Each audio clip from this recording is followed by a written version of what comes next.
Hello, this is Sonia here with the Sci-Fi Adventures channel, and I'm back with more of my story, Time Tracks, for those who've been following along. We're up to Chapter 8 now, which I've titled At the Train Depot, so I'm going to go ahead and just get right into the story. Sophia was cheered up right away by the news. Wow, that is a bit of good luck for us. Daniel had apparently cheered up as well, and he laughed out loud in agreement as they crossed an unmarked intersection and headed for Parsons Avenue.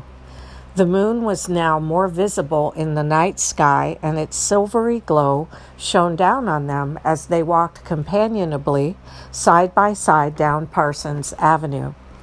When they arrived at the train depot, they found it deserted with only a single bed of broad-leaved evergreen shrubs for vegetation. Although there was nothing particularly remarkable about the depot, there was a beautiful red train sitting on the railroad tracks, Sophia thought quite remarkable.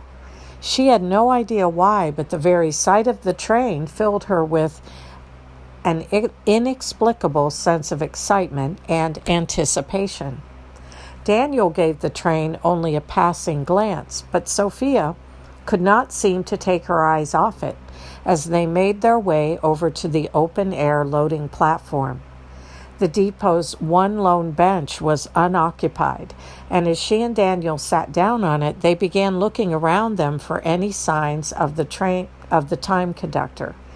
Sophia was just starting to worry that the time conductor might have been detained when a young man with bright eyes and wind-blown blonde hair came running excitedly up to them. "Sophia, you made it. I can't believe our plan actually worked. TC had an errand to run, but he will be back soon, and I was just taking a walk to stretch my legs." The young man paused suddenly then and stared wide-eyed at Sophia. "Oh, I'm sorry. I forgot myself for a minute there. You really don't remember me?" Sophia smiled at him apologetically. "I'm sorry. I don't. But you must be the other friend I've made. I really do wish I could remember you and the time conductor, but I'm hoping I will get my memory back soon." Sophia thought she noted a hint of sadness in the young man's eyes, but his countenance brightened quickly again. "Oh, yes, I'm sure it will, Sophia, and I just want to say that it's great to see you again. TC and I were so worried. Oh, and let me reintroduce myself. My name is Spencer." Sophia decided she liked him right away and had no trouble believing that she and Spencer had become great friends. "It's nice to meet you again, Spencer." Spencer smiled at Sophia and then turned to Daniel with his hand outstretched. "And you must be Daniel. It's good to finally meet you. Let me be the first to officially welcome you to our team." Daniel shook Spencer's hand a bit stiffly and with a somewhat stoic expression on his face. "Thank you. It's good to meet you too. But what is all this business about a team?" Daniel's tone was so abrasive that Sophia gave him an openly puzzled look. Spencer must have noticed something was wrong too, because his manner became more formal as he took a sudden step backwards and ignored Daniel's question entirely. "TC should be back shortly. Until then, you're both free to wait for him here if you like, or you can come aboard the train with me now." Spencer glanced at Sophia with a worried expression that he did not try to conceal. Sophia tried to muster a cheerful smile to reassure him, even though she was not feeling particularly cheerful at all now. "Thank you, Spencer. I think Daniel and I will just wait here for the time conductor." Spencer nodded briefly and headed off at a jog in the direction of the train. Sophia waited until Spencer was out of sight before turning to Daniel in agitation. "What was that all about? You were downright rude to him." Sophia was so upset she was seriously considering leaving Daniel right there and joining Spencer on the train. Daniel did not say anything at first, but instead he pulled out the cap he had worn on that terrible day of their breakup back at the picnic table and put it on. Sophia cringed at the sight of the cap as it reminded her of their breakup. I just don't trust him, Sophia. He seems too sure of himself. And did you notice how he took all the credit for your rescue? Daniel stopped there, but Sophia urged him to continue. And what else, Daniel? There was now a blazing fierceness in Daniel's eyes that made Sophia think of blue fire. How can you not see it? Sophia was not so sure now that she did want to hear the rest, but she drew in a sharp breath and gathered up her courage. See what, Daniel?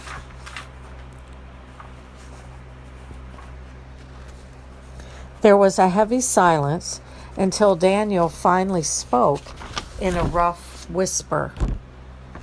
How he feels about you. It's obvious. Sophia blinked in genuine surprise.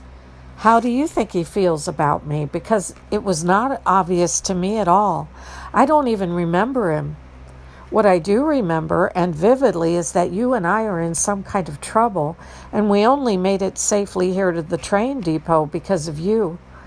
I'm sorry if I have not thanked you properly for rescuing me, so let me be sure to say it now. Thank you. You did an amazing job of getting us out of that horrible place. Daniel's expression softened, and much to Sophia's relief, he removed the cap. There's no need to apologize, Sophia. I'm the one at fault again. Even if I'm right about Spencer, I'm acting like a jerk, especially after what I've done. This whole thing, is really getting to me, and I don't much like myself right now. Sophia's irritation dissipated completely as she thought about all the stress and strain they were both under. I'm not sure any relationship could easily handle the kind of pressure we've been dealing with, Daniel. We clearly have an enemy, and I'm starting to understand how serious and important all of this must be. We really need to meet with this time conductor and find out why we were kidnapped. Although there was still a hint of fierceness in Daniel's eyes, Sophia noted that they were softer now and less guarded. It's still no excuse for how I've treated you, Sophia, but you're right. We do have an enemy who sent Candace to me for some reason, and we need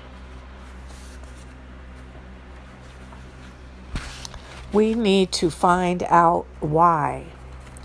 Hearing Daniel finally say out loud the name of the person who had interfered with their relationship sent an icy shiver down Sophia's spine. She suddenly felt ill at ease at the thought of their kidnapper going to so much trouble to break them up. Shivering again, Sophia gave Daniel a questioning look. How do you feel now about joining Spencer on the train? I don't think I want to be out here in the open like this anymore.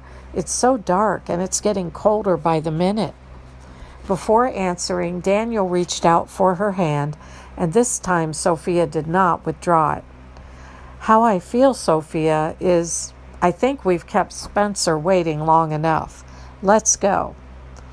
The moment Sophia and Daniel started to walk in the direction of the train, a sudden and sharp wind rose up as if out of nowhere. They tried with a great deal of effort to pick up their pace and push onward against the rapidly accelerating winds. When they had finally reached the train, Daniel quickly glanced up at the night sky for any evidence of a coming storm. That's a pretty strong wind, Sophia, and it seems to be getting stronger.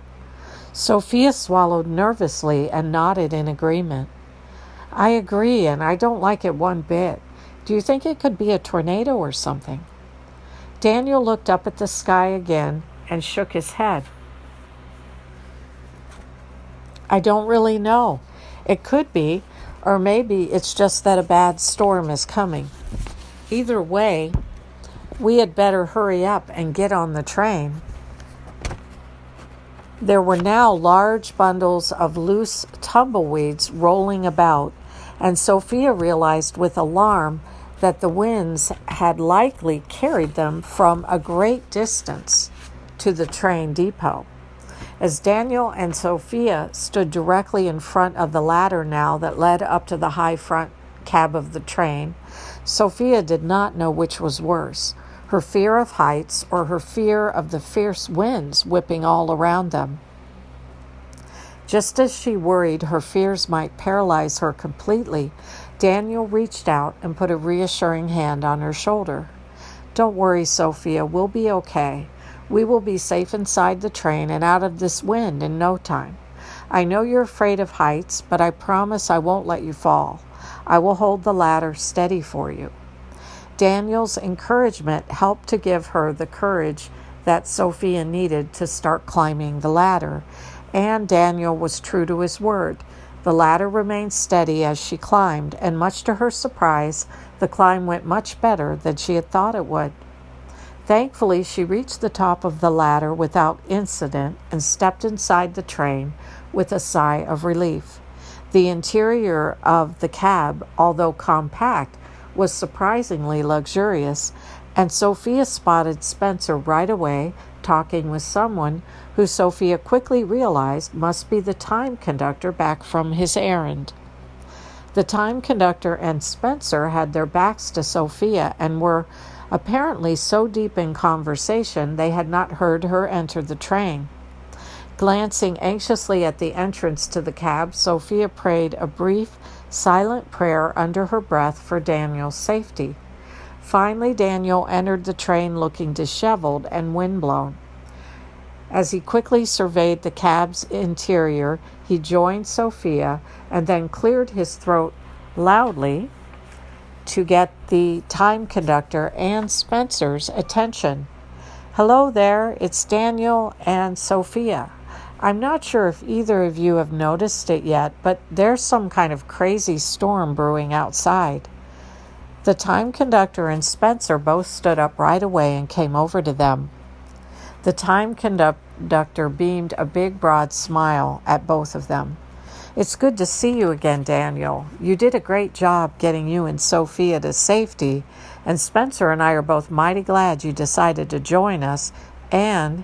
The time conductor stopped then, and he seemed to be momentarily overcome with emotion as he looked at Sophia. "Miss Sophia, I do understand that you don't yet remember me, but I cannot begin to tell you how very relieved and happy I am to see you safe and sound aboard Old Destiny again." Feeling immediately at ease with the time conductor, Sophia smiled. "Thank you. I'm happy to be here and to be aboard this beautiful train. I'm hoping to get my memory back very soon, but I definitely have the strongest sense I've been aboard this train before." TC smiled at her broadly.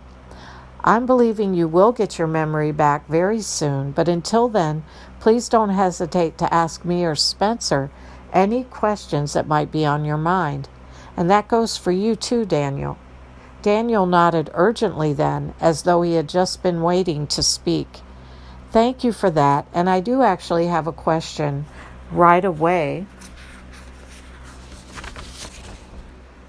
And it's about the crazy weather outside. Have you by any chance heard reports of a storm going on right now?" Spencer, who had been quietly listening, suddenly spoke up. "That is what TC and I were just talking about. We could see the high winds starting up outside, and TC thinks he has an idea of what they might be about. And in answer to your question, and according to TC, these high winds are not the result of a storm, but actually the result of the opening of an illegal time portal by the Time Bandit. Oh, and that's who kidnapped you both, by the way. We call him a Time Bandit, and he hijacks timelines and takes them over. This illegal time portal is probably what created the rift in our timeline that changed our timeline. TC thinks the Time Bandit reopened it for some reason, and that if we can locate it, we can use our rift locators. to fix our timeline. Spencer suddenly stopped talking when he realized that both Sophia and Daniel were now staring at him wide-eyed and with astonished and puzzled looks on their faces. Spencer turned toward TC and looked at him questioningly. "I hope I did not say too much too soon, TC. It all just came spilling out." TC chuckled and gave Spencer a reassuring smile. "I actually think you did a great job with the explanation, my friend, and in the interest of time, and especially considering that we need to find the location of the Time Bandits time portal straight away, I think we had best tell them as much as we can and as fast as we can right now." And that is the end of Chapter 8. So thank you again for joining me for Time Tracks. I look forward to being back with you very soon with the next chapter, Chapter 9. So thank you again for joining me.